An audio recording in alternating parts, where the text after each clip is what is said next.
Estamos aqui num episódio especial do Tour de France Femme com a Ana Lídia Borba, nossa convidada. Já tá praticamente de casa, né, Aninha? Foi a estreante do programa na Roda do Estema e agora tá aqui pra gente falar do Tour de France Femme, que tá acontecendo essa semana. Então, episódio especial porque justamente está acontecendo nesses 8 dias. Então, a gente tá gravando hoje, que é quarta-feira, para lançar na sexta. Então, sexta-feira vocês já vão ter o episódio fresquinho, praticamente ao vivo, para vocês entenderem como funciona esse universo do Tour de France e principalmente a evolução do ciclismo feminino. Bem-vinda, Aninha, de novo. Obrigada, Gi. É muito legal, né, que em tão pouco tempo eu já tô conseguindo vir aqui 2 vezes. Você ainda trouxe meu colega de trabalho também, o Renan, em outro episódio que ficou demais, diga de passagem. E hoje, mais legal ainda, porque é um episódio quente, né? Então, muita coisa acontecendo essa semana no Tour de France Femme. Teve Tour de France masculino, agora Tour de France Femme bombando, audiência a 1000, brasileirada curtindo o feminino e é muito bom falar sobre isso. Nossa, tá demais mesmo. Vamos começar então o nosso episódio. Acho que primeiro é legal a gente falar um pouquinho como surgiu, né, a evolução, como que o ciclismo feminino está evoluindo ao longo dos anos. A gente sabe que já tiveram outras versões do Tour de France Femme e que agora é uma versão mais parruda, com mais estrutura, com mais investimento. Então, conta para a galera como que tem sido essa evolução. Bom, o ciclismo, como quase todos os esportes, foi uma coisa que as mulheres tiveram muitas barreiras de entrada, né? Então, se falava lá atrás que não era esporte para mulher, que era muito longo, que era muito duro, que elas não iam aguentar. Normal, a gente ouviu isso em quantos esportes, né? Já foi proibido, já deixou de ser. Lá atrás, muitos e muitos anos atrás, a gente teve uma mulher que foi lá, disfarçada, cortou o cabelo, colocou um nome de homem, era Alfonsina Estrada, e ela se inscreveu como Alfonso Estrada. Um marco, né? Muito e bom. fez o Giro de Itália feminino. E aí foi uma das primeiras vezes que a gente teve uma ideia que, tipo, nossa, as mulheres também podem fazer isso. A história do Tour de France é muito mais recente que isso. O Tour de France para os homens começou em 1903, mas para as mulheres, a primeira versão foi em 1955, que essa até pouca gente sabe, porque foi realmente uma volta à França, eram só 5 etapas e você tinha 20 dias para concluir, porque cada etapa era tipo 500 quilômetros. Então, basicamente, era realmente uma volta da França. Isso foi apagado ali, até historicamente não se fala mais disso. E aí o Tour de France começou a ter uma versão paralela à do masculino em 1984, que se chamava Tour de France Feminin. Essa versão aconteceu de 84 a 89, era do mesmo organizador que organizava o masculino, e as etapas aconteciam no mesmo dia, numa versão mais curta da etapa do masculino. Algumas etapas não tinham para as mulheres, mas normalmente esse Tour de France Feminin tinha entre 18 e 19 etapas. A gente teve uma brasileira que participou dele, da última edição dele, em 1989, que foi a Cláudia Carcerone, que depois acabou se naturalizando francesa, porque casou com um francês, e hoje mora lá. Exato, e inclusive está trabalhando na formação de um novo talento do ciclismo feminino brasileiro, que é a Maitê, que ainda é júnior. Exato, hoje ela é da equipe da Cláudia Carcerone lá na França. Bom, aí veio o hiato, algumas tentativas paralelas, e aí paralelas eu digo não só paralela ao Tour de France masculino, mas de organizações paralelas que tentaram se aproveitar do movimento. Muitos anos, né? Muitos e muitos anos. E aí, só em 2011, cansadas dessa situação de não ter um Tour de France feminino, 4 atletas montaram um grupo e criaram uma iniciativa chamada Le Tour Entier, que era um tour inteiro. Uma delas era a Marianne Vos, que tá aí competindo até hoje. A outra era a Catherine Bertini, que era também uma ciclista profissional da época. A Chrissy Wellington, que era uma triatleta profissional da época. E a Emma Pooley, que também foi uma das maiores ciclistas e duatletas também de todos os tempos. Elas criaram uma petição que teve mais de 90 mil assinaturas, mais de 93 mil assinaturas na época, pedindo um Tour de France feminino. A ASO olhou aqui e falou, vou pensar no teu caso. Isso foi 2011. Deixou ali. Em 2014, a ASO falou, cara, Tour eu acho que é muito ainda, mas vamos fazer um teste. Vamos fazer uma prova. Em 2013, na verdade, eles falaram isso. E aí lançaram o La Course by Le Tour de France, que era uma prova de um dia, com a marca, com a chancela do Tour de France. que acontecia no mesmo dia da última etapa do masculino, né? Lá em Paris. Então tinha a prova feminina, chegada ali na Champs-Élysées, e depois a prova masculina chegava no mesmo local. O La Course by Le Tour de France aconteceu de 2014 até 2021. Só em 2017 ele teve 2 etapas, uma de montanha e um contrarrelógio, que foi a edição vencida pela Annemiek van Vleuten. A Vos venceu a primeira e depois venceu mais uma vez, e a Demi Vollering venceu a última, em 2021. E ali, em 2021, foi anunciado que em 2022 aconteceria a primeira edição de fato do Tour de France Femmes, avec Zwift, como a gente conhece hoje. E aí ele vem se realizando anualmente. Por etapas. Por etapas, com organização da ASSO, que é a mesma organizadora do Tour de France masculino. Então, 2022, 3, 4 e 5. A gente está chegando na 4ª edição do Tour de France Femmes, de fato. E dessa vez, primeira vez com participação brasileira, com a Tota Magalhães competindo pela Movistar. Muito feliz, maravilhosa, Tota, tá representando super bem nosso ciclismo e o nosso país, né, Aninha? Exatamente. E agora, hoje, a gente fala que o Tour de France Femmes tem 9 etapas, né? Também sofreu uma evolução desses 4 anos, em relação ao número de etapas e em relação também à distância, né? Sim, o Tour de France Femmes, desde que começou em 2022... Né, que é um formato diferente. Então, de 84 a 89, ele teve mais etapas. Então, no somatório da distância, acabava ficando um pouco maior.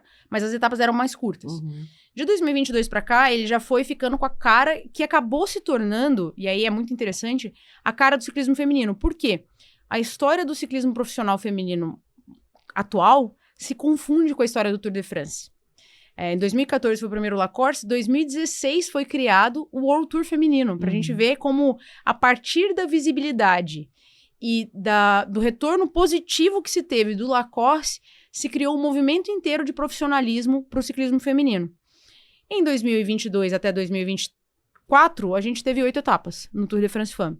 E em 2025 a gente chega a 9 etapas. E tem conversas aí de que possivelmente, ao longo dos próximos anos, isso vai crescendo para chegar a 2 semanas de Tour de France, que faria sentido, né? Uhum. Hoje, ela começa num sábado e vai até o outro domingo. Então, pega uma semana inteira estendida. A etapa mais longa dessa edição do Tour de France Femmes tem 166 quilômetros. Aconteceu nessa quarta-feira. Mas foi, curiosamente, a mais curta dos últimos 4 anos. Mas na distância total, está sendo a mais longa edição, com 1.165 quilômetros. Incrível.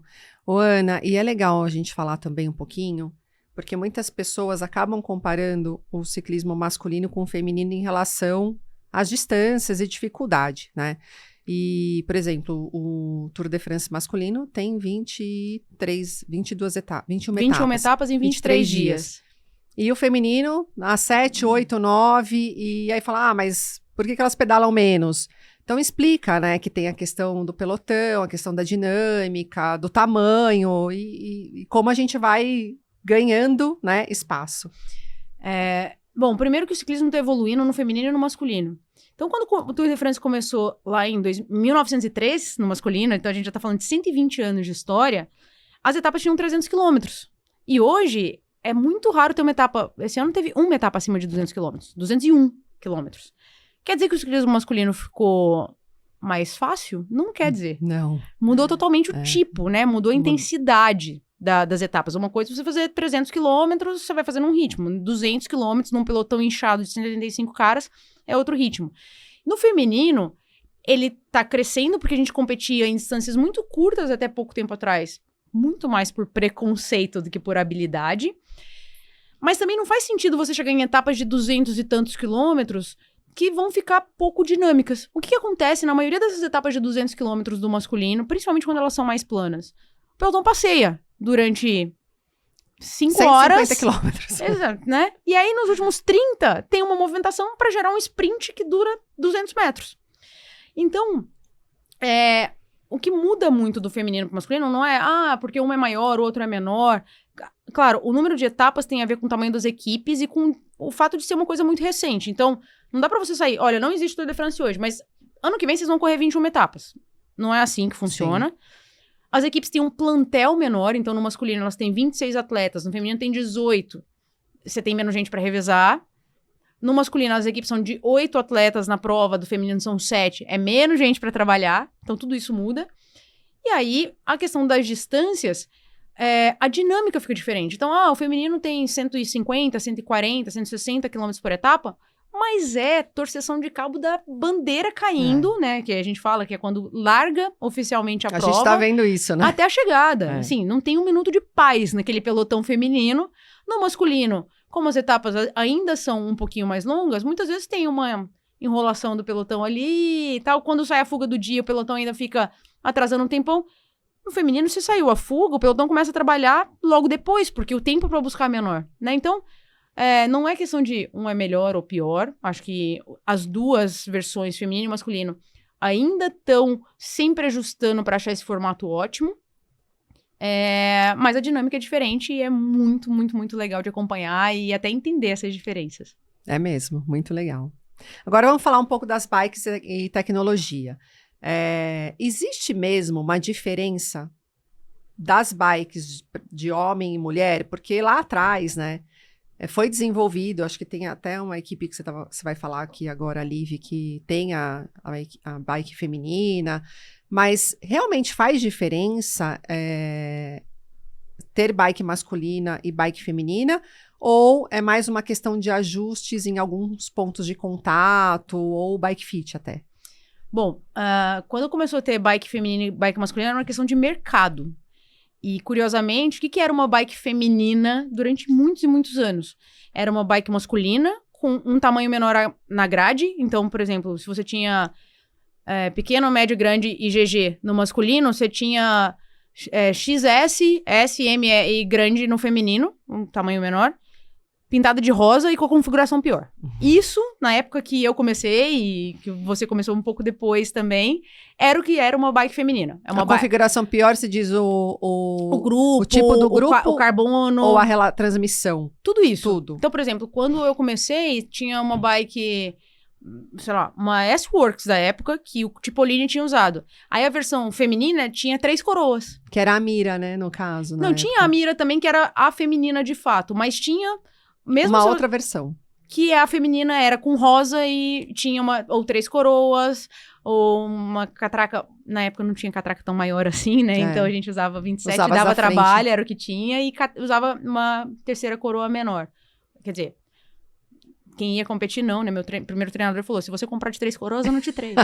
Mas enfim, era assim que se pensava, né? O feminino vai fazer menos força e quer uma bike cor-de-rosa ou lilás. Era isso. A Liv, que é um caso de bike que ainda existe, que é uma marca, né? E tem muita gente que pergunta, eu não consegui identificar a bike da Mavi Garcia, que ganhou a segunda etapa. É uma Liv. E o que é a Liv? É uma submarca do grupo da Giant, né? Então, todo mundo vê bike Giant, eles entenderam que valia a pena ter uma marca feminina, enfim. Ali foram para uma outra linha de projeto. Outros detalhes que faziam muito em bikes femininas antigamente. O tubo de cima, né? O top tube, ao invés de ser tradicional, geometria tradicional reta, era um pouquinho mais baixo para você passar a perna mais fácil, ou pro jeito de montar e desmontar, é dali que vem essa diferença. Mas eram detalhes, assim, que de fato não se justificavam na maioria dos casos, a não ser por uma necessidade, uma característica de mercado. É mais fácil vender uma bike rosa, que bonita, que as mulheres gostam. Elas não vão pedalar no mais alto nível, então elas não precisam da bike com a melhor configuração. Isso era a visão de mercado de 20 anos atrás. Sim, a mulher vai passear com a bicicleta... Ou mesmo quem vai competir, ela não vai competir no mesmo nível do cara. Era isso que se entendia enquanto mercado, que é um absurdo. E aí isso começou a mudar. Por quê? As pessoas começaram a perceber que não é mulher versus homem a diferença. Você pode ter a perna comprida e o tronco curto, a perna curta e o tronco comprido. Nós duas somos mulheres. Nós duas, assim, sei lá, eu tenho 1,60, você tem 1,60 e muita coisa? 7. Quase 1,70. E aí a Misha Bradvold, que tá até na tela, tava mostrando aqui, é uma neerlandesa que tem 1,80 m. O Remco Evenepoel tem quase a sua altura. E o Vingegaard tem exatamente a sua altura. O Pipo Ganna tem 1,94 m. A Misha Bradvold é mais perto de você ou é mais perto do Pipo Ganna? Do Ganna, com Você certeza. É mais perto do Remco ou da Misha? Entendeu? E aí começaram a entender que não era mulher ou homem que fazia a diferença, né? E aí isso mudou principalmente quando a Specialized, uns anos atrás, comprou a Retu, que é a maior empresa de bike fit do planeta. E quando eles compraram a Retu, eles não compraram uma empresa. Eles compraram um banco de dados gigantesco. Nossa, que incrível. De gente do mundo inteiro que fazia bike fit há muitos anos com aquela plataforma. E aí eles começaram a entender, olha, então, a diferença não é entre mulher e homem. Tem muito mais a ver com região, tem muito mais a ver com perfil próprio, né? Com genética da pessoa, enfim. E não com gênero. Começou-se a usar uma referência de stack reach, então na altura ali da frente e o comprimento efetivo da bicicleta, muito mais do que os números de bicicleta até hoje, vem de uma referência antiga de numeração que era do tamanho do top tube, né? Então, a bike 51, bike 53, era o tamanho do top tube antigamente. Hoje em dia, poucas bikes você vai pegar uma 49 e vai ter 49 centímetros de top tube, né? Não é isso, mudou completamente a referência. Qual é a referência agora? Ainda é mais ou menos a efetiva de centro a Mas centro. não necessariamente vai ser exatamente os 49. Exato, porque mudam os ângulos e tudo mais. As bikes estão ficando com ângulos cada vez mais verticais, mais agressivos, vamos colocar assim, as de competição, obviamente. E aí se entendeu isso. Falou, olha, tem outras coisas que fazem diferença. Faz diferença a largura do guidão. Antigamente todo guidão era, sei lá, 42 centímetros. E aí as mulheres andavam com o braço aberto. Né? O tamanho do pé de vela faz muita diferença, porque principalmente proporcional ao tamanho da perna, para diminuir flexão de quadril. O selim, que é o ponto de apoio dos atletas, faz muito mais diferença. Então, hoje, a grande maioria das empresas, e a Live é exceção, claro, mas o caso da Specialized é um exemplo muito bom. Eles têm o mesmo quadro, é um quadro unissex, não é feminino nem masculino. Não tem diferença. Eles têm o mesmo guidão, né, um cockpit, por exemplo, integrado, Roval, é igual, mas aí tem tamanhos diferentes que vão desde o 38 até o 46. Uhum. Eles têm as marcas de grupos, né, tem pé de vela de vários tamanhos, e a gente vê um Jonas Vingegaard usando um pé de vela 160, e uma Pauline Ferrand-Prévot, por individualidade dela, usando um 170, porque ela prefere. Então, de novo, não é mulher tem que usar pequeno e homem tem que usar grande. E aí a gente vê esses pequenos detalhes. Um bretelle diferente, um selim diferente, um posicionamento diferente na bicicleta que faz toda a diferença no conforto e na performance dos ciclistas. Você falou uma coisa que me lembrou a questão do forro do bretelle, que isso sim realmente faz muita diferença. Porque muda a forma como a gente se apoia. Ser masculino ou feminino. Exato. E até... A pressão que você coloca ali na pelve, nos isquios, é diferente geralmente diferente do homem e da mulher. Um dos pontos que eles mais entenderam que tinha diferença quando eles compraram a Retu é na largura de quadril. Então, e claro, isso é variável, né? Eu sou pequenininha, eu uso um selim que seria, entre aspas, masculino, 143 milímetros. Quem tem um quadril um pouquinho mais largo já usa um 155. Quem tem um quadril mais largo tem um 168. O Roglic usa um selim que seria feminino, entre aspas. Né? E eu uso o masculino. Varia, né? Mas existe essa diferença. Então começaram a oferecer tamanhos diferentes. E com a questão do forro do bretelle, não é só o forro. A abertura do bretelle faz diferença. Porque pra gente ir no banheiro, poxa, se você que tiver que tirar o colete, a jersey, o base layer, pra poder tirar uma... Então aí começaram a fazer fechos, começaram a fazer um bretelle mais flexível na parte de cima, que você consegue abaixar pra ir no banheiro sem precisar tirar toda a roupa, né? Então, por quê? Porque ir no banheiro é diferente pra mulher e pro homem. Então, esses pequenos detalhes começaram a ser mais valorizados. No caso específico, né, do selim, a maior diferença que veio num primeiro momento foi as mulheres, de maneira geral, não é o meu caso porque eu venho do triatlo, minha posição é um pouco diferente, elas ficam um pouco mais sentadas, né? Mais apoiadas nos isquios, menos giradas pra frente. Do que na pelve. Exato. E aí, a pressão na ponta do selim incomodava muito, era uma queixa de muitas mulheres. Então, se desenvolveram selins, até no caso da Specialized é uma linha que chama Mimic, que a ponta é mais macia do que o selim tradicional. Hoje em dia, isso também tá evoluindo pros dois lados.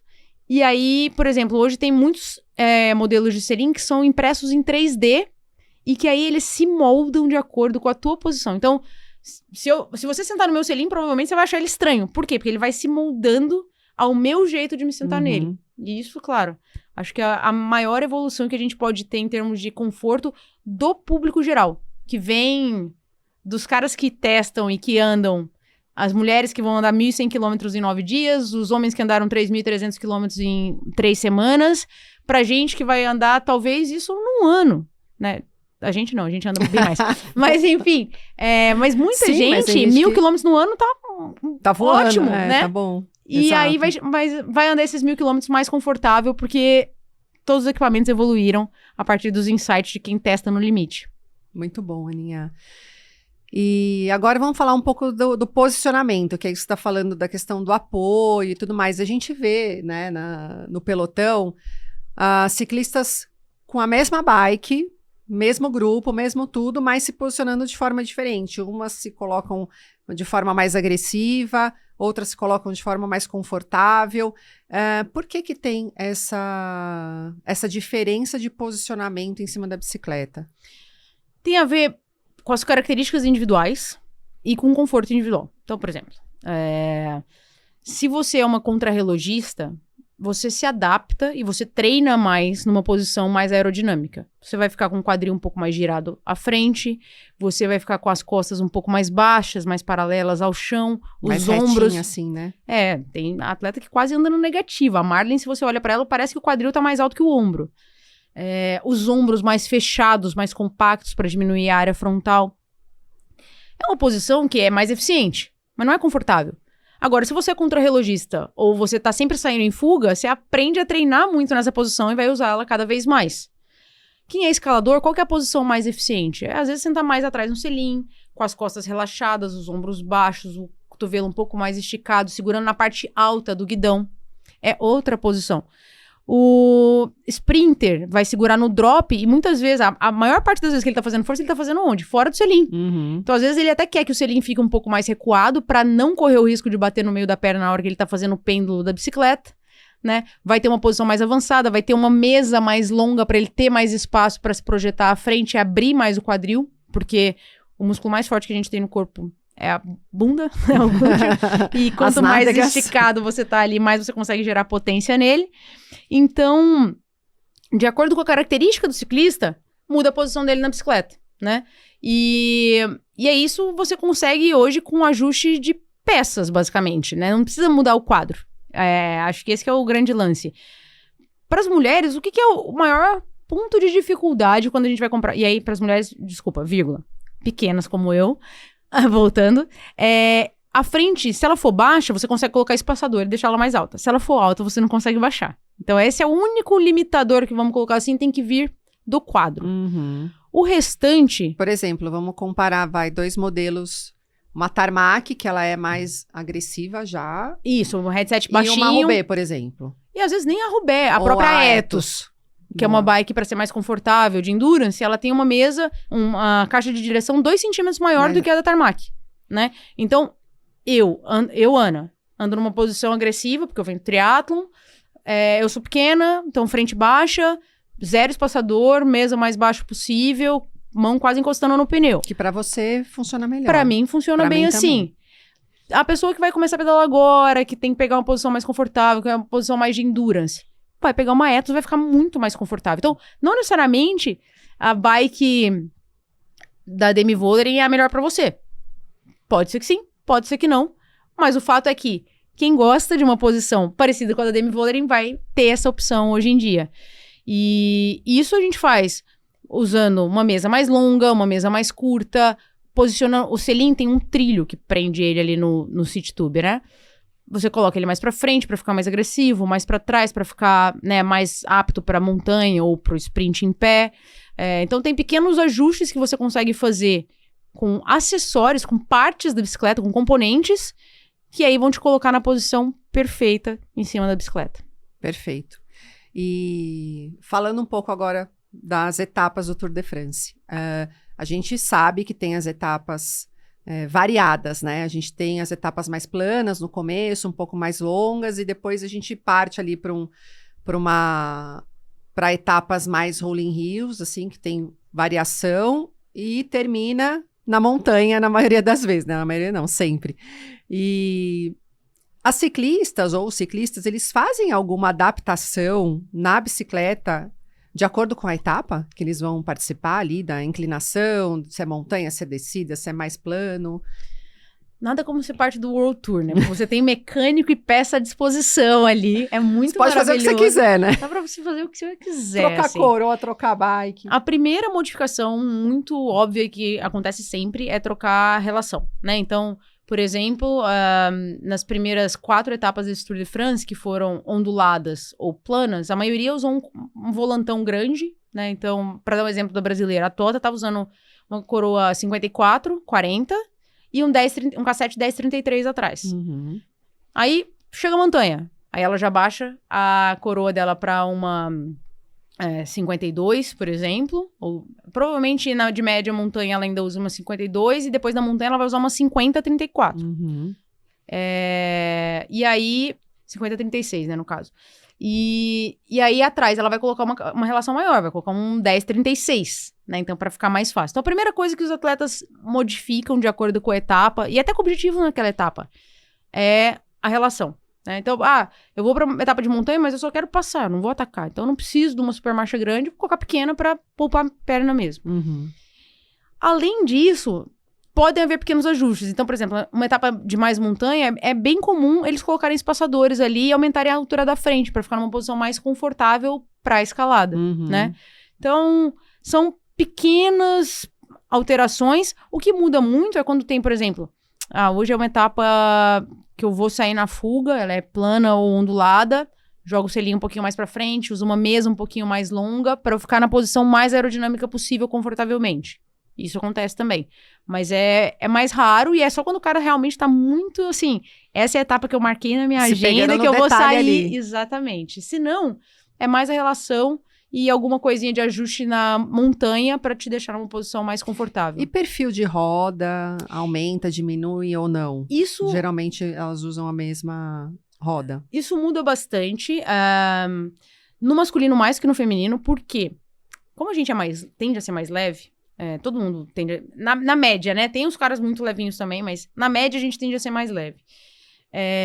Vento impacta muito o feminino. Sim. Então, uma roda com perfil muito alto tende a prejudicar mais que ajudar, muitas vezes. Então, por exemplo, no masculino, tem etapa de montanha que o cara vai usar roda de 30 milímetros de altura, de perfil. Tem etapa que ele vai usar 65 e no contrarrelógio vai usar... Fechada. Sabe, Van Aert fez o contrarrelógio olímpico com 2 discos. Feminino, ninguém nunca vai colocar um disco na frente porque vai sair voando. E aí, normalmente, pouca gente usa de 60 pra cima no feminino também por esse motivo. Mas, o outro componente que faz diferença, além da aerodinâmica, é o quê? Peso. Então, por exemplo, se você tem uma bike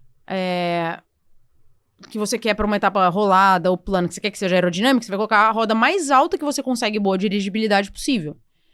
E aí você vai baixar esse perfil de roda pra ir pra montanha, pra quê? Pra tirar peso. Uhum. Mas tem uma coisa, tem um peso mínimo, que é 6,8 quilos. Tanto pro feminino quanto pro masculino, é o mesmo peso. E hoje, as principais bikes, e o caso da Tarmac que a gente tá vendo na tela é um dos casos, elas são aerodinâmicas e leves. Então você consegue colocar um par de roda aerodinâmica de mais ou menos 50 milímetros de altura, que também é muito leve, que vai te deixar com a bike ainda de 6,8 quilos, principalmente... Quando a gente tá falando de bikes 49, 52, 54, que são os tamanhos mais usados no pelotão feminino. Então, por 2 motivos... Então não pode tirar tanto peso assim, né? Por 2 motivos a gente tem menos alteração no feminino. A roda que é boa, ela é quase boa sempre, porque você já vai estar com peso mínimo na tua bicicleta, não pode tirar dali, e com aerodinâmica ótima, né? No masculino você tem mais essa margem ali pra tirar peso onde dá e colocar mais aero onde dá. No feminino, essa... distância é um pouco menor, né? Então as rodas ficam mais ou menos equivalentes nesse sentido. Mas tem evolução nesse sentido também, né? Então as rodas, com o tempo, elas foram ficando mais largas, o aro interno dela é mais largo, porque isso dá mais estabilidade, principalmente nas situações de vento cruzado. Deixa o pneu mais aerodinâmico, então ficou mais rápida também, mesmo com pneus maiores, que são mais rápidos, mais seguros e mais confortáveis ao mesmo tempo. E os raios voltaram agora a ficar... achatados, mais leves e mais aerodinâmicos. Então, assim, você vai otimizando e hoje em dia, a mesma bike que você usa na montanha é a bike que você usa numa etapa rolada. Não precisa ficar trocando de bike. E vai ganhar com as duas. Perfeito. Isso acontece também com outros acessórios, né? Capacete, macaquinho. A gente vê muitos ciclistas hoje usando macaquinho, preferindo macaquinho ao uniforme mesmo, jersey e bretelle. E aí você acha que na etapa de montanha isso muda ou muita gente ainda se mantém no macaquinho e bora pra cima? Aí vai muito do conforto individual e de onde colocar comida ali também. Mas o que acontece? Na etapa de montanha, você tem subida e você tem descida, né? E na descida você quer estar o mais aerodinâmico possível. Uhum. Então também faz sentido, se você fica confortável com isso, você usar o macaquinho, né? Isso é um dos pontos que mais a gente tem visto de alteração ali nos uniformes. Hoje, nossa, a grande maioria do pelotão compete de macaquinho sempre, né? Virou um padrão. Tem uma coisa interessante, falando disso, falando do ciclismo profissional, hoje em dia não precisa carregar tanta coisa também nos bolsos, né? Além do rádio, de alguma alimentação, porque você vai no carro, tem os pontos de alimentação lá, então... Eu fico pensando na gente, né, que vai sair fazer um longão, enche o bolso de coisa, o macaquinho já dá uma limitada, porque você não tem tanto espaço ali. Mas no caso do ciclismo profissional, né? Elas têm normalmente postos fixos de abastecimento a cada 30, 40 quilômetros da etapa, que vão os carros das equipes entregar caramanhola parado. E além disso, tem um carro que fica atrás da caravana. Então, algum atleta volta ali no carro, pega a garrafinha e volta. A gente viu, essa semana no Tour de France Femme, a gente viu uma etapa que a Copec, que é campeã mundial, foi fazer esse trabalho de staff. De gregariar, né? Então, ela foi lá pra trás no carro da ST Works, cara, pegou 7 caramanholas, tipo, uma pra cada uma da equipe, e saiu colocando dentro da camisa, colocando por cima, colocando por baixo, colocando... Na última, ela foi carregando na mão... E aí, saiu costurando o pelotão inteiro, foi lá na ponta, e até foi engraçado, porque ela foi entregar pra Cecchini, a Cecchini, tipo, não quero essa. Ela foi, pegou outra, entregou pra Cecchini, a Cecchini, não, também não. Pegou outra, aí trocou ali a garrafinha, e depois ela até postou, ela falou, tá bom, Cecchini, na próxima eu levo vinho tinto pra você. Muito bom, maravilhoso. Mas só voltando no capacete que você falou, que eu acho que é um ponto também que gera muita dúvida, né? Também é um equipamento que evoluiu muito para ficar, ao mesmo tempo, aero e leve, né? E respirável, porque esse é o terceiro ponto do capacete que todo mundo, às vezes, esquece, mas que faz muita diferença, principalmente, por exemplo, num Tour de France, como a gente tá vendo, vai chegar nas montanhas, vai estar quente, vai estar 30 graus. E aí, a velocidade é menor. Quando você tá numa velocidade alta, o próprio vento te refresca, né? Então, o capacete aero ser fechado, o capacete de contrarrelógio ser fechado, não tem tanto problema, porque elas estão andando a 50 por hora, o vento tá refrescando. Quando você tá a 20 por hora na montanha, a situação muda de figura. Então, muitas atletas, principalmente as que não são as que vão pra cabeceira, vão optar por um capacete diferente. Então, sei lá, para falar um caso da Vollering e da Vibes, né? A Vibes usa um capacete aero ali, aero hold, que a gente chama, que é o Evade, para as etapas de sprint. A Vollering usa esse mesmo capacete e vai usar esse capacete na montanha. Mas pode ser que a Vibes, quando chegar na montanha, fala, não, cara, eu só quero minha cabeça fresquinha aqui, tá tudo bem. Eu não preciso ficar aero agora, tá? Eu só tenho que passar essa montanha. Ela não vai disputar lá. E aí a Vibes vai usar um capacete mais ventilado, mais aberto, que é a preocupação principal, tirar peso e ficar com a cuca fresca. Refrescar. Exatamente. Perfeito. Sobre agora a performance, né? A gente vê os lançamentos das bikes, das novas tecnologias, e sapatilha, capacete, grupos e bicicletas. Isso chega para o consumidor final? Tudo que eles usam lá, a gente consegue usar também? Consegue. Ou tem diferença? Chega de um jeito diferente para o amador? Não. Bom, isso é um regulamento, e isso vale para o ciclismo, vale para a corrida, para o triatlon, assim.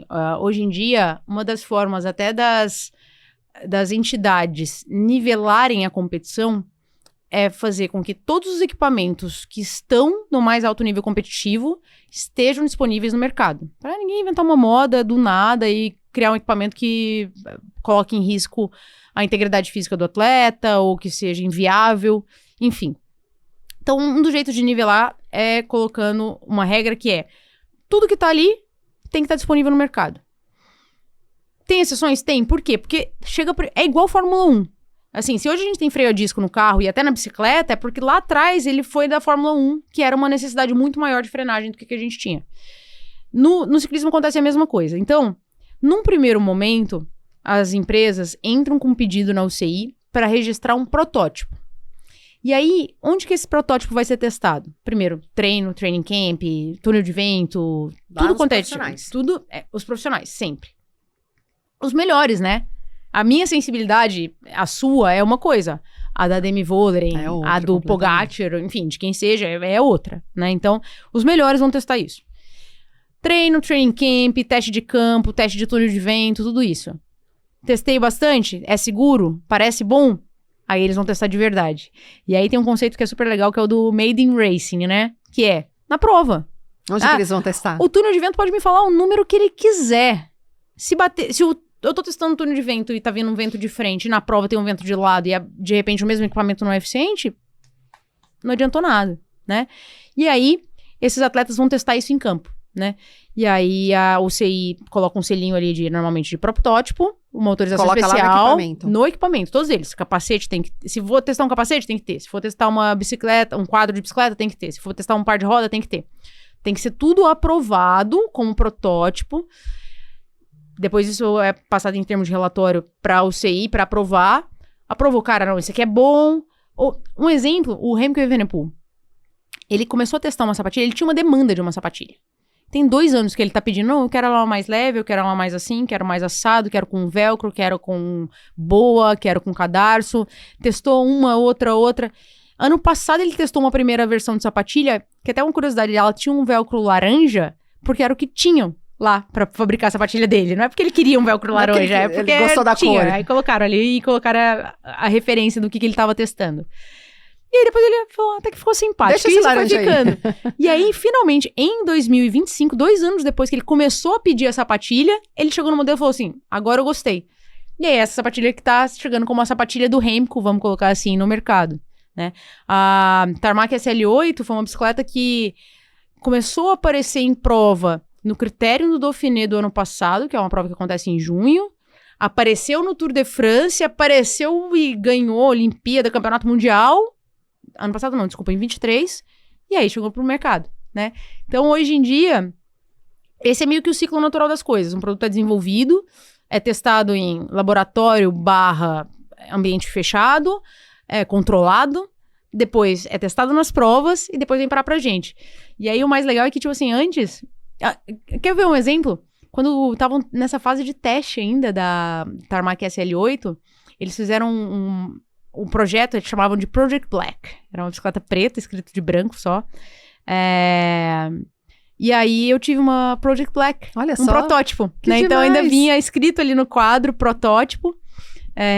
A mesma bicicleta que Você testou antes de todo mundo, praticamente, assim. Menos tirando o antes dos Remco, profissionais. tirando o Remco e a Lotte e a Demi Vollering, eu acho que eu tive uma das primeiras Que legal. Project Black aí da história. E aí depois isso veio, obviamente, com a Tarmac SL8, que hoje tá no mercado. E não só tá no mercado, como se você quiser, você pedala a bicicleta igualzinha a da Demi Vollering. Ou a do Remco. Você pode comprar ali. Exato. Mesmo Hoje, desenho, tudo. por essa demanda da gente... Pô, quem não quer andar igual os ídolos, assim, né? Hoje, essas edições especiais muitas vezes chegam pra gente também. Então, a bicicleta do Remco chegou no mercado. A dourada, né, de campeão olímpico. A bicicleta da Demi Vollering, que conta a história dela como florista, que tem umas flores, tá no mercado. A da Frances DG, a da Red Bull Bora Hansgrohe. Qualquer uma dessas bicicletas você pode andar igual o seu ídolo hoje em dia, literalmente. E se tiver um pouquinho salgado, você ainda pode baixar um pouquinho, né? Então, não preciso do grupo Mais Red, top. Não, beleza. Então coloca uma frente não integrada, um grupo um pouquinho mais econômico, economiza um pouquinho na roda, mas eu posso andar com, basicamente, tudo que eles andam. Tudo que eles andam mesmo. Até as versões diferentes que eles andam. No Tour de France feminino, tem 4 equipes que andam de Specialized. 3 são World Tour. A Frances DG, que é da Demi Vollering. A G-Insurance Sudal, que é da Kim Lecourt, que pegou camisa amarela essa semana. Inclusive, usou uma bicicleta especial customizada amarela linda que fizeram pra ela. A G-Insurance, Frances DG... E a SD Works, que tem um nome até parecido com SD Works, né? E tem uma 4ª equipe, que é a Fokker Vessels, que é uma equipe Pro Tour, um nível abaixo. O que muda da equipe Fokker Vessels para SD Works? Ao invés de usar a S-Works com grupo top de linha, a Fokker Vessels usa a versão Pro, com uma configuração abaixo e a frente não integrada da mesma bicicleta, do mesmo quadro de bicicleta. Mesmo quadro com carbono um pouquinho diferente que as equipes do World Tour usam. Legal, ótimo. E agora vamos entrar na parte de curiosidades e bastidores. A gente está vendo que, principalmente nas primeiras etapas, tem muita troca de camisa, assim, pelo menos está acontecendo agora nesse tour, né? Pode ser que outros não tenha tido tanto, mas assim, tanto da amarela como da verde, como da de bolinhas, nesse começo até chegar nas etapas mais decisivas. E aí a gente vê na TV todo mundo, quem tá com a camisa, né, quem tá, dependendo da cor, tá com a bike customizada de amarelo, ou de verde, ou de bolinha, tá com capacete, tá com tudo, né, customizado também. Como que as equipes se agilizam para fazer isso, assim, de um dia para o outro, que nem a Kim Lecour, que não era uma aposta, né, vamos dizer assim, foi uma surpresa até. No dia para o outro, ela nem acreditou que ela pegou a camisa amarela, e aí no dia seguinte ela já estava toda de amarela, bike, capacete e tudo. Como que as equipes se organizam para fazer isso o mais rápido possível, de um dia para o outro, Aninha? Bom, a Kim, acho que foi surpresa pra muita gente, mas talvez não pro time dela. Então, o time dela já tinha uma bicicleta já devia ter lá uma preparada. Exato. Assim como o caso, por exemplo, quando a Demi Vollering pegou a camisa vermelha, né, da Volta à Espanha esse ano. No outro dia, tava lá com a bicicleta, porque tava separada. O que os times fazem? Eles, obviamente, não mostram isso, porque é até uma questão de, né, bom senso. Isso fica guardado, um quadro desmontado. Ah, hoje a Kim Lecour pegou a camisa amarela. Beleza, eu pego aquele quadro amarelo do tamanho dela. Eles já sabiam que se alguém fosse pegar uma camisa amarela... Seria ela. Já tava o quadro lá do tamanho dela, vão lá e montam, e no dia seguinte ela tá de amarelo. A Voss pegou amarela, pegou verde. A Voss especificamente não gosta de usar a bicicleta toda customizada, então ela coloca só detalhes. Então eles colocam decalques ali no grupo, tal, no ciclo computador, enfim. E o capacete. Na camisa que ela tá. Exato. A camisa... ou o macaquinho, no caso, e a meia são fornecidos pelo fornecedor oficial do Tour de France, né? Tá. Que é a Santini. Então, são feitos sob medida para essas pessoas. E de um dia para o outro. Tem uma equipe de costureiros que vai para fazer isso. Imagina, correria. É muito correria, porque eles fazem a estampa na hora, até para subir no palco, né? Com a estampa do patrocinador, do nome da equipe, na camisa que tá pronta ali, que é a camisa de palco, com um zíperzinho atrás. E aí, de um dia para o outro... ela vai ganhar a camisa. Então, amanhã tá calor, eu quero o modelo de calor da Santini. Ou não, amanhã eu quero o modelo aero da Santini. Eu quero o macaquinho. E aí eles fazem o ajuste na hora. Para todos os portadores de camisas especiais. Amarela, verde, bolinhas e branca. A única curiosidade é que quem tem a verde, a branca ou a de bolinha tem que ir pro hotel do camisa amarela. Porque é lá que fica sendo a base. Exatamente. E aí os quadros. De vez em quando acontece de alguém, tipo, totalmente surpreendente, aleatório, pegar um quadro. E aí, quando é verde, bolinha, branca, normalmente vem um detalhezinho, né? O próprio Florian Lipovitz, que usou branca nesse Tour de France quase inteiro no masculino, ele foi ganhar a bicicleta branca dele já na última semana. Tipo, tá bom, a gente sabia que você tava concorrendo, mas tinha o Remco também, enfim... Lá no final, não, você vai ficar com ela mesmo? Beleza, vou te dar uma bicicleta branca. Mas não foi assim o tour inteiro. Agora, quando é amarela, e aí a gente vê um caso tipo do Ben Healy, que aconteceu no Tour de France masculino. É surpresa, ninguém esperava que ele fosse pegar amarela. Mas, cara, nem ele, né? Nem ele, e provavelmente ele nunca mais vai pegar na vida. Então, tipo, a equipe não vai perder a chance de fazer um marketing em cima disso. Então, o que eles fazem? Pintam no dia. Meu, e assim, é muito loucura, porque as etapas lá na Europa começam entre meio-dia e 1h da tarde e vão terminar no fim da tarde. E aí, no outro dia, 1h da tarde tem etapa de novo. Sim, deve ser. Então, no caso do Ben Healy, ele deu mais sorte ainda, porque ele pegou a camisa amarela na véspera de um dia de descanso. Então, teve muito tempo, 1 dia e meio, pra pintar uma bicicleta. Tem passo. Entre aspas. E a bicicleta dele foi pintada na Itália. Um estúdio bem famoso, chama Lumar, que faz todas as bicicletas da Demi Vollering, do Remco, enfim. Eles pintaram a bicicleta, secaram uma estufa especial, que dá um processo de mais ou menos 6 horas. Meteram no carro deles, que era um Porsche conversível, e saíram atravessando Itália e França pra levar o quadro pro Ben Healy. Imagina. Foi bem divertido. O engajamento que deu isso, de chegar lá com o quadro amarelo. Imagina ele saindo do ônibus no outro dia e vendo uma bicicleta amarela pra ele, customizada em cima da hora, né? Então isso é super legal, mas faz muita diferença, né? E é um prêmio, principalmente quando a gente tá falando de uma camisa amarela de Tour de France. Merece, né? Merece. Com certeza. E agora fala um pouquinho da estrutura por trás das provas, porque a gente não tem ideia. Eu acho que só quem já esteve lá mesmo, apesar da gente ver no Instagram, às vezes, nas mídias sociais, um pouco da estrutura, a gente não tem ideia do tamanho, né? De quantidade de carros, de caminhão, de bicicletas até, porque você tem que ter bike reserva, tem que ter roda reserva, tem que ter um monte de caramanhola para sair distribuindo. Como que é você que já esteve lá, Aninha? Assim, tudo é muito grande. Vamos começar daí. E o Tour de France, que eu ainda não tive essa oportunidade de fazer, todo mundo fala que é uma máquina que é outro bicho totalmente diferente, né? Mais do que as outras mais do que provas. as outras. Por exemplo, no Tour de France masculino, né, que são 21 etapas e que tinham 2 contrarrelógios. Cada atleta tinha 5 bikes. Cada atleta da equipe, então a gente tá falando 8 vezes em 40 bicicletas por equipe. 60 pares de rodas. Grupo, pneu, um par de pneu por semana, no mínimo, fora os reservas. Tem os pneus ainda. Fora os reservas. Capacete, porque se você cai, automaticamente você tem que... Cada um leva trocar. Pelo menos 3 capacetes por atleta. Caramanholas, uma equipe do Tour de France levava 5.000 caramanholas. Meu Deus. Pra usar durante 21 dias, com esse tanto de gente, trocando várias vezes na etapa. Carros, são pelo menos 3 carros, normalmente no Tour de France são 4, no masculino. Por quê? 2 vão com diretores esportivos das equipes, ficam ali na caravana atrás do pelotão. E quando tem uma fuga que abre 1 minuto, um pode passar o pelotão e ficar atrás da fuga, né? Então, por isso que você tem que ter pelo menos 2 carros de diretores esportivos, mas pelo menos um carro que vai com os soigneurs, que a gente fala, que é o staff que vai entregar alimentação nos postos designados pela organização. Numa prova do tamanho do Tour de France, tem etapas que são muito longas e que não dá para o carro fazer os 2 trechos. Então, às vezes tem 2 carros. Um vai para o primeiro posto, outro vai para o segundo, aí o que estava no primeiro vai para o terceiro e assim por diante. Fora a galera que fica no chão ali em terra entregando coisas. Não, né? esses estão dentro de carros da equipe que vão para lá. Ah, tá. Exato. Que eles vão se posicionando. Exatamente.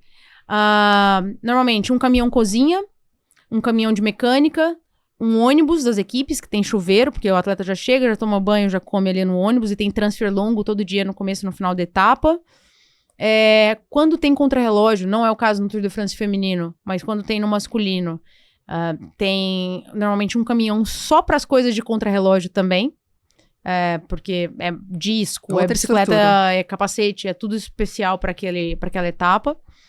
E aí, a equipe normalmente tem 2 a 3 profissionais por atleta que está competindo. Então, numa equipe de Tour de France feminino, mais ou menos 20 profissionais. Numa equipe de Tour de France masculino, entre 25 e 30 profissionais. Nossa, trabalhando ao longo de todo o Tour de France. Esses profissionais incluem os diretores esportivos, médico ou fisioterapeuta, massagistas, porque normalmente tem quase que um massagista por atleta, cozinheiro ou chefe de cozinha, auxiliar, os soigneurs, que são esses staffs, mecânicos.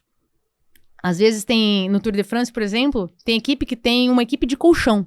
Que os caras saem com um caminhão de colchão na frente.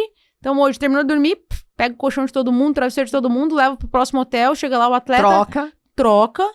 Porque você imagina, 21 dias, e normalmente é hotel de beira de estrada que as equipes ficam. Tem que dormir bem, né? Tem que dormir bem. Não dá pra você adaptar pro colchão todo dia. Então, vai lá, coloca o colchão, o travesseiro, o purificador de ar pro cara, pra garantir que a noite de sono tá garantida. Caramba. Então, é uma estrutura gigantesca. É um circo enorme em movimento, assim. É uma coisa de loucura. Louco. Nossa, que incrível. E eu achei engraçado que ontem, quando a Tota chegou da etapa, que ela ficou na fuga, ela já chegou, não tinha a câmera em cima dela, ela já chegou falando, tô com fome, preciso comer. Exato, imagina. Foi a primeira coisa que ela falou. Ela falou, preciso comer. Exato, porque ela tava preocupada com o quê? Com a recuperação dela. Então, eles já chegam, cada equipe tem um protocolo, mas normalmente já tem algum tipo de antioxidante, de drink de recuperação ali no final. A Movistar, que é a equipe da Tota, usa o suco de cereja, tart cherry, né, que eles chamam, que é um antioxidante super poderoso. Daí a atleta já vai pro ônibus, já toma banho, meio que na ordem que chega já vai tomando ali a prioridade. E aí já tem a marmitinha dele, que é pra cada um daqueles atletas. Então, assim, sei lá, a Tota precisava de 200 gramas de carboidrato e 50 de proteína naquela refeição imediatamente depois da prova. Aí já coloca ali. Por quê? O Tour de France, ou todas essas voltas, elas vão fazendo um caminho, né? E não necessariamente é uma cidade conectada com a próxima. Então, vamos supor, hoje a gente terminou em...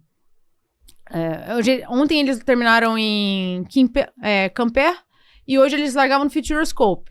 De uma para outra tem 250 quilômetros. Como é que as equipes dividem isso? Terminou a etapa, eles fazem um transfer mais longo. Então, normalmente tem um transfer que, no mínimo, um dia muito bom dura 40 minutos, mas normalmente dura aí entre 1h e pouco e 3 horas de transfer para chegar na próxima cidade. Então, você terminou de competir às 5 da tarde, toma banho, vai comendo no ônibus, vai chegar no hotel daqui 3 horas. Chegou no hotel, aí desce, as malas já estão no quarto, né, que os sonheiros já prepararam tudo, vão jantar, reunião, janta e descansar. Dorme. No outro dia de manhã, acorda, a etapa é à tarde, então acorda ali, 8 da manhã, toma café, um primeiro café da manhã, reunião, ônibus. Aí tem um outro transfer. Então, o hotel normalmente não é do lado da largada. Ele tá mais 30, 40 minutos, porque eles meio dividem ali o transfer. Então, faz, 1h30, 2 horas de transfer num dia, no outro dia faz a última meia hora, chegou na largada. Aí tem um outro café da manhã antes da largada, aquecimento, prova. Terminou, tudo de novo. E quando são as etapas de montanha que a ciclista ainda tem que descer? Então, quando tem passo de montanha, 90% das vezes os ônibus das equipes não podem chegar no topo da montanha. Então, elas ficam na base ou em algum ponto intermediário. E aí, o que eles fazem? Eles mandam um carro da equipe, que tá com a gente chama de rain bag, é uma mochilinha do atleta que tem casaco, roupa seca e tudo mais, e a comida. Então, os atletas chegam no topo da montanha, imediatamente eles já vão vestir uma roupa seca e tomar o pós-treino imediato deles. E aí eles descem pedalando até o lugar que tá o ônibus. Então, isso dá o quê? Uns 15, 20?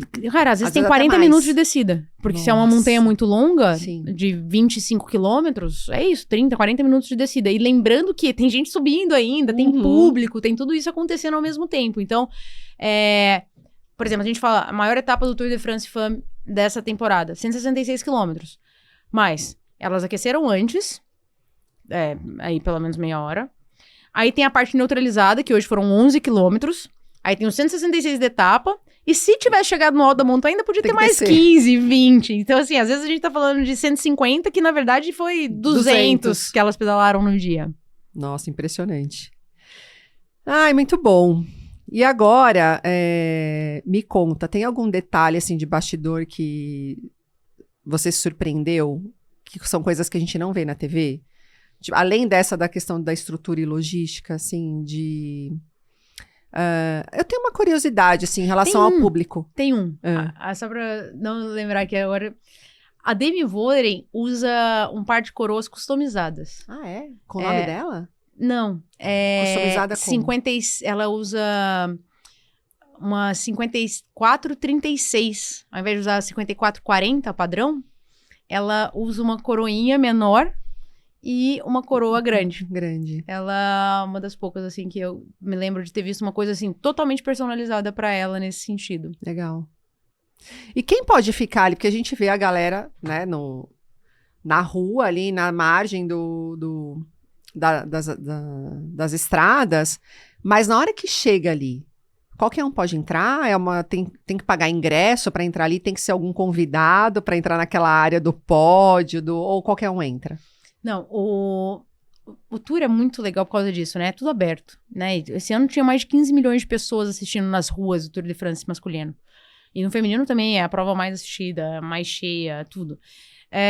Tudo é grátis, né? É claro que os patrocinadores da prova, as cidades, montam áreas VIP na largada e na chegada para convidados.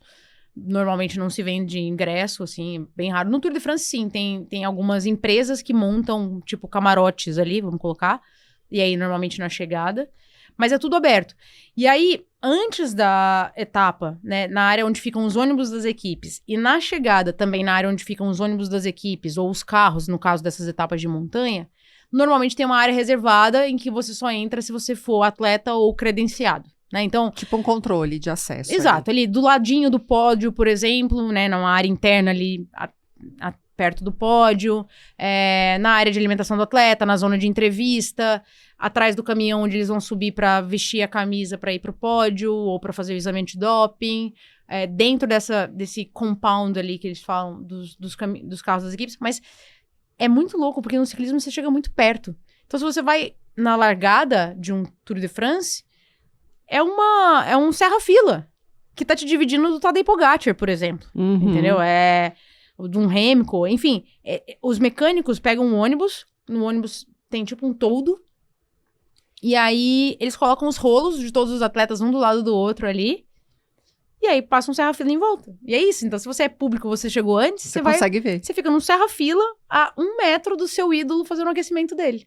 É muito legal. Que legal. É muito legal mesmo de assistir. E na prova, claro, as vias estão abertas. Em alguns lugares mais críticos, às vezes eles colocam o gradil ou fita, alguma coisa assim. Mas é até uma coisa, né? E a organização do Tour de France tem feito muito isso. Tipo, pedir pra galera, falar, cara, não é porque é aberto que a gente... Você pode invadir a pista. E principalmente colocar encostar em risco, nos atletas, jogar coisa, colocar em risco. Sabe, tinha lugar esse ano no Tour de France que Pogacar e Vingegaard não tinham lugar pra se atacar, porque não tinha por onde passar. Então, você acaba prejudicando o espetáculo que você tá falando que é assistir, Que né? você quer assistir, então, exatamente. Então, tem que ter um pouquinho de consciência também. Demais. Vamos pra nossa caixinha de perguntas no Instagram? Vamos, que eu tô curiosa pra saber. Ontem eu coloquei uma caixinha, algumas pessoas mandaram as perguntas pra Aninha responder. Então, a primeira é da Duda R. Pad. Como você se classifica pro Tour de France Fan? É uma pergunta geral. Hoje mesmo você respondeu na etapa. Quais são as etapas que a ciclista tem que percorrer para um dia chegar igual a Tota e correr um Tour de France? Eu respondi na transmissão de quarta-feira da ESPN. É o seguinte, o Tour de France é como se fosse um campeonato mundial de clubes de futebol. Para quem a gente tem futebol muito na nossa cultura, né? Então é fácil de comparar assim. Quem participa? Não é qualquer um que se inscreve. As equipes mais importantes do mundo é que vão participar desse campeonato. Então, para começar, para você fazer parte do Tour de France, você tem que ser um atleta contratado de uma dessas equipes que tá no Tour de France, que são todas as do World Tour, que é a primeira divisão do ciclismo mundial, e as principais do Pro Tour, que é a segunda divisão do ciclismo mundial. É só estar numa equipe dessa? Não, não é só. Porque uma equipe dessa tem um passo para chegar ali, né? Exato. Tem alguns. 26 homens, tem 18 mulheres, normalmente. E só vão 7 pro Tour de France, só vão 8 pro Tour de France masculino. Então, além de você ser contratado, né? Então, eu quero jogar pelo Real Madrid, ou você... Não. Primeiro eu preciso mostrar que eu mereço ser contratado pelo Real Madrid. Depois, eu ainda tenho que ser selecionado para ir para aquele campeonato, porque o Real Madrid tem 50 jogadores, e só 22 vão, e só 11 vão jogar, de fato, né? Não é porque você tá no Real Madrid que você vai jogar o campeonato principal. Exatamente. Então, no Tour de France é exatamente a mesma coisa. Então, você tem que estar numa equipe grande como contratado, depois você tem que ser selecionado para estar nessa prova, e aí, isso, obviamente, é em função do objetivo tático da equipe pra você. Então, posso ter 11 atacantes? Posso, mas eu não vou chamar um goleiro, vou chamar um lateral, vou chamar um volante, vou chamar... Enfim, eu tenho que montar um time que faça sentido de acordo com o objetivo da equipe. No ciclismo é exatamente a mesma coisa. E como que eu chego nessas equipes? Cara, mostrando resultado, mostrando serviço. Indo pras provas, pontuando bem, sabe? Ganhando o campeonato nacional, fazendo medalha, aparecendo nos campeonatos continentais.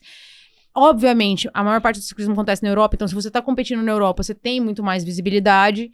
E aí recentemente, aí nos últimos anos, surgiram também alguns projetos de detecção de talentos, que usam muito tecnologia. Então, tem a Zwift Academy, que é uma que é bem famosa, que uma vez por ano vira um contrato profissional feminino e um contrato profissional masculino para os vencedores dessa detecção de talentos. Agora a Red Bull, Bora Hansgrohe, lançou um também processo de detecção de talentos que tem várias formas. Você pode ir fazer seu teste num centro especializado credenciado ou mandando seus arquivos de treinamento lá do Training Peaks, que é uma plataforma que quase todo mundo usa, ou mandando para eles um ou algum segmento famoso. Que legal. E aí eles fazem uma comparação virtual ali e chamam os melhores, pra né? Que chamarem para testes e tudo mais. Então, cada vez mais o pessoal tá ficando criativo para começar a detectar talentos fora do óbvio, fora da Europa. Mas olha, é uma jornada longa para você chegar numa equipe grande e depois mostrar para essa equipe grande que você merece estar ali no meio dos melhores do mundo. Muito bom. Lívia Sambrana, todas as equipes femininas têm equipes masculinas ou vice-versa, né? Existe alguma interação entre elas? Tipo, vamos fazer um training camp juntos, um treino especial, ou não? É outro mundo. Não é obrigatório, né? Diferente do futebol, por exemplo, brasileiro, que a equipe masculina tem que ter uma equipe feminina. Não é obrigatório. Então, tem equipes pequenas, médias e grandes que tem ou não um lado ou outro. Então, vamos dar alguns exemplos. A Ineos Grenadier é uma equipe do masculino que não tem feminino. A Red Bull Bora Hansgrohe é uma equipe do masculino enorme, terceira colocada no Tour de France, que não tem feminino. Visma. A Visma Leasabike tem masculino e feminino e é a mesma estrutura. A Soudal Quick Step é a mesma equipe que é a G-Insurance Soudal no feminino. É a mesma estrutura, mesmo time, mesmo tudo. A Movistar é o mesmo time masculino e feminino. A Française DG são estruturas diferentes. Então, a Française DG, que é uma lotérica francesa, uma empresa de jogos franceses, ela tem um time masculino, que é a Grupama FDG, e ela tem um time feminino, que é a Française DG Suez, e não tem nada a ver uma coisa com a outra. São duas estruturas totalmente independentes que carregam o mesmo patrocinador. Entendi. E tem equipes que têm até nomes diferentes. Então, antigamente tinha a Israel Premier Tech, que tinha um braço Roland. E aí, agora, as duas separaram estruturas também. Então, pode ser que sim, pode ser que não. No feminino, a equipe mais famosa que tem só feminino é a SD Works, né? Então, que tem a Lota Kopeck, campeã mundial. E não tem um equivalente masculino. Bia Parra, beijo, Bia. Quais são as principais dificuldades que as brasileiras encontram em entrar nas equipes Pro Tour? E qual a diferença, já vou engatar outra, na formação das atletas no Brasil e na Europa? Acho que lá na Europa a gente já nasce pedalando, né? Já nasce em cima Você da vai bike. na Holanda, aí tem uma mulher de, obviamente, 1,80 m, porque lá todo mundo é gigante, passeando numa bike dessas urbanas, carregando uma criança num colo, uma sacola de compra no outro, pedalando de salto alto e passando por você como se você fosse um cone, assim. Você fala, mano, não é possível. É muito comum isso Eu lá, nunca vou pedalar nesse lugar. Enfim, então, lá na Europa, o ciclismo é muito cultural e faz muito parte da infância de todo mundo. Então, esse é um dos pontos. E aí, obviamente, tem muito mais prova infantil. A bike lá é o nosso futebol aqui, né? Exato. Principalmente quando a gente fala de países como Países Baixos, Bélgica, Itália, né? Que são os mais tradicionais no ciclismo aí. Talvez um pouco a França, mas enfim. É muito cultural, né? E aí tem quilômetros e quilômetros e quilômetros de ciclovia. Então, pai nenhum na Europa fica com medo do filho ir pra escola de bicicleta, porque ele vai ficar numa pista isolada, de boa qualidade, tem segurança, e ele vai pedalando desde que ele tem 6 anos de idade pra escola. Uhum. E eu quero fazer uma viagem na Europa, tem uma a Eurovelo, que é uma rede de ciclovias que liga países. Então, assim, é outro nível, assim, de acesso e democratização da bicicleta, que a gente espera que, obviamente, a gente alcance no futuro. Mas, e aí, como que você chega numa equipe, né, Pro Tour? É isso que a gente estava falando.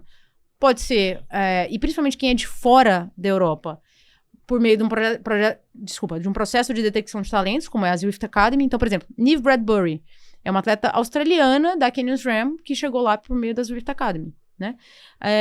Ou pode ser metendo as caras e indo pra fora, que foi o que a Tota fez, né? Então, ela foi pra lá, conseguiu um convite de uma equipe zeca que corria a Volta à Espanha, que era a Soltec, mostrou trabalho na Soltec, conseguiu um contrato pro ano seguinte pra uma equipe chamada Biscaya Durango, correu pela Biscaya Durango, aí conseguiu um contrato com uma equipe um pouquinho maior, que era a Bipink Bongiovanni, e aí foi galgando até chegar numa equipe World Tour. Mas é isso, aí sai na fuga, meteu as caras lá, pega uma camisa azul, mostra resultado, mostra que tem postura de líder ali na equipe e vai. Mas tem que... infelizmente, a gente tá isolado. Então, é mais difícil? É a regra do jogo. Mas, por exemplo, você sabia que a gente tem muita gente trilhando pra ficar cada vez mais fácil esse caminho. Você sabia que a vice-campeã mundial de ciclismo virtual é brasileira? Não. Quem é? Da Elite, Gabriela Guerra. Ela é de Curitiba, mas ela atualmente mora nos Estados Unidos e é vice-campeã mundial de cycling em 2024. Que legal. Uma guria dessa número tem. Então, se ela, por exemplo, resolver tentar galgar, ela tem um portfólio pra começar mostrando ali. Pra começar, tô né? aqui. Então, a gente tem que ser criativo também pra conseguir chegar mais longe. Legal. E última pergunta. Tá todo mundo bolado do Júlio Saguin. Porque a Tota não foi escolhida como a mais combativa. Isso gerou uma revolta nacional e a galera quer saber por quê, o que que aconteceu. Ninguém sabe, na verdade. Não, é bairrismo, assim, não tem outra explicação. Sendo muito, assim, né, técnica. O que pode ter influenciado? A Francisca Koch tinha tentado fazer uma fuga no começo da etapa, no quilômetro, assim que baixou a bandeira. E não fez. Mas assim, ela Não saiu durou. e já foi pega, né? Depois, na fuga que vingou e que foi a fuga da Tota, a Tota saiu primeiro e foi pega por último. E nos números, ela ficou 53% na frente contra 47% da Francisca. Então, tem lógica? Não, nenhuma. Mas a gente também viu na etapa anterior a essa da fuga da Tota, uma fuga com Alison Jackson, campeã canadense, Sara Martin, campeã espanhola, Catalina Soto, campeã chilena, e uma francesa que é estagiária da Airbnb, que virou profissional há 3 meses. A francesa foi a última a saltar, foi a primeira a ser pega. E foi a mais combativa. Não dá pra entender. Não, dá sim. O quê? É na Porque Europa, exato. Ali é um pouquinho de corporativismo. O bairrismo. É um pouquinho a de única explicação, corporativismo. de fato. Mas a gente espera que os brasileiros tenham feito tanto barulho e continuem fazendo tanto barulho que se tiver outra fuga, os franceses vão pensar 2 vezes em entregar para um europeu. Vamos trabalhar para isso. Exatamente. Ai, Aninha, adorei nosso papo. Foi muito Obrigada. legal. É sempre tão bom falar de bike, né? É muito bom. Muito bom falar com quem conhece também, com quem entende, para esclarecer esse universo que para muita gente é novo, né? E trazer cada vez mais o interesse das pessoas em continuar assistindo e continuar dando engajamento para o nosso ciclismo que a gente tanto ama. Exato. Gente, quanto mais gente assistindo, curtindo, mais as pessoas vão entender a velocidade, vão entender o espaço que precisam, vão entender por que faz sentido as pessoas estarem na rodovia, nas ruas, vai ficar mais seguro para todo mundo, né? Então, assim, se você quiser pedalar, ótimo, você é muito bem-vindo, todo mundo vai te ajudar. Se você não quiser, você entendendo, você já vai estar ajudando a gente. Então, mostra para mais gente ciclismo, mostra o tanto que é bonito e vem na roda. Então, já vou chamar aqui para compartilhar esse episódio super especial que vai ser lançado agora sexta-feira. Manda para os amigos, para a família, para quem não entende, porque tá cheio de informação legal. E assiste as últimas 2 etapas do Tour de France Femme, que acontece neste sábado, a partir das 10 da manhã, e domingo, a partir das 11 da manhã, com transmissão ao vivo na ESPN. Com a narração da Ana Lídia. Comentários. Narração do Renan do Couto. Mas, ó, eu sempre falo narração. Inclusive, pode antes já se preparar escutando o podcast do Renan do Couto aqui no Na Roda e depois o podcast da Ana Lídia aqui no Na Roda. Aí você já vai conhecendo os dois para as etapas do Tour de France. Os comentários da Ana Lídia que eu tô... Você vai chegar lá. Foi uma pergunta que eu fiz pro Renan. Né? Não, então eu narrei no masculino. Calhou que foi o contrário da lógica, né? Eu cobri o Renan em algumas provas do Tour de France no masculino. Agora eu voltei para minha função original de comentarista e Renan do meu lado como narrador. Ah, muito bom. Obrigada, Aninha, de novo pela participação. E a gente se vê na ESPN. A gente se vê na ESPN. Tchau.